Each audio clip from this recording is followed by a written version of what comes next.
Hear that lub-dub? That's the sound of my heart pumping blood throughout my whole body.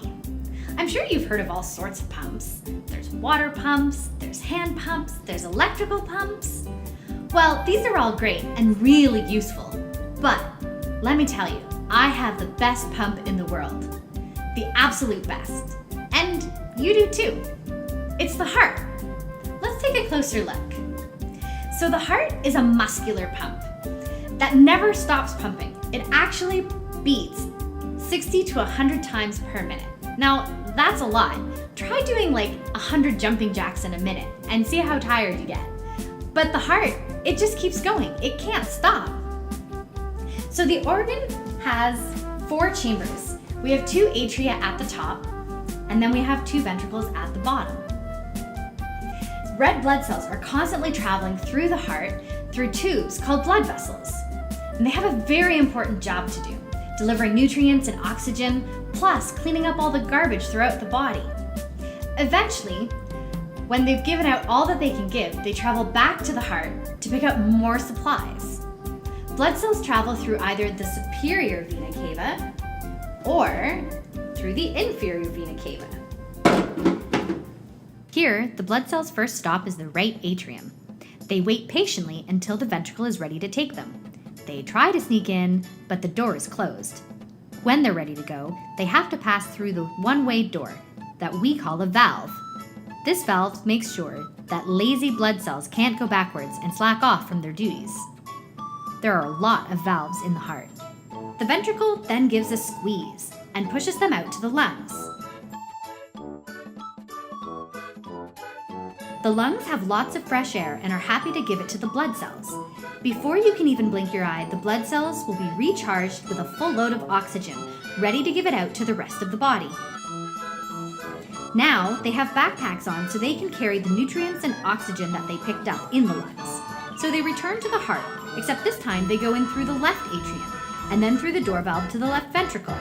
The left ventricle is the most muscular part of the heart, so it gives the blood cells a huge push that pushes them through the biggest vessel in your body, the aorta.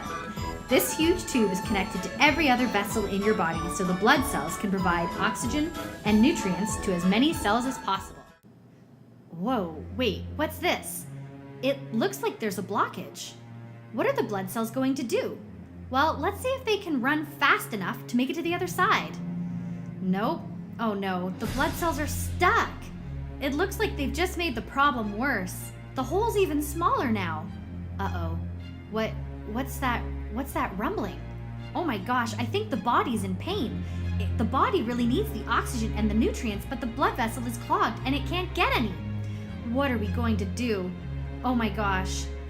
The heart's going to have to push even harder to fix this mess. Here we go. The heart's pushing really hard now. And wow, they made it. Wow.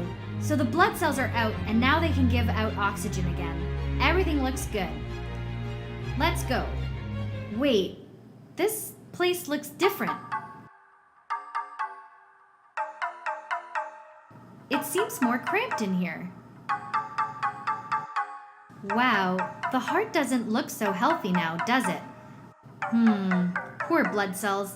They need a healthy and reliable heart. The left ventricle's really big now, trying to make up for the weakness of the heart.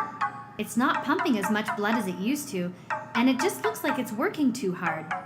The heart is overworked. Plus, the body is really tired since it's not getting enough blood flow.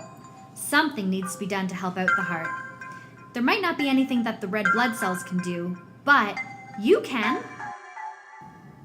First, you should really aim to eat less fat and have more healthy vegetables. Look at this bacon. It looks delicious, doesn't it?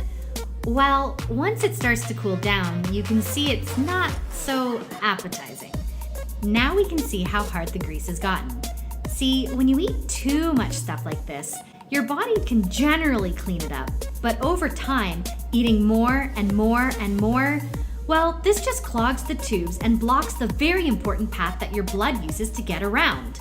Instead, try eating delicious things like fruits and vegetables. These will keep your vessels clean and efficient. Another thing you can do is exercise. And it doesn't have to be anything special. Whatever gets you moving. It could be sit-ups or push-ups or jumping jacks. Hey, don't forget to stretch. Just running around and having fun, keeping active with your friends is the best way to make sure that your heart stays as strong as possible.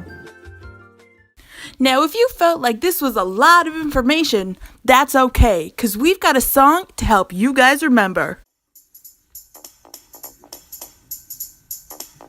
Now, this is a story all about how your blood gets flipped, turned upside down, and I'd like to take a minute, just sit right there. I'll tell you how the blood goes through the heart to get some air.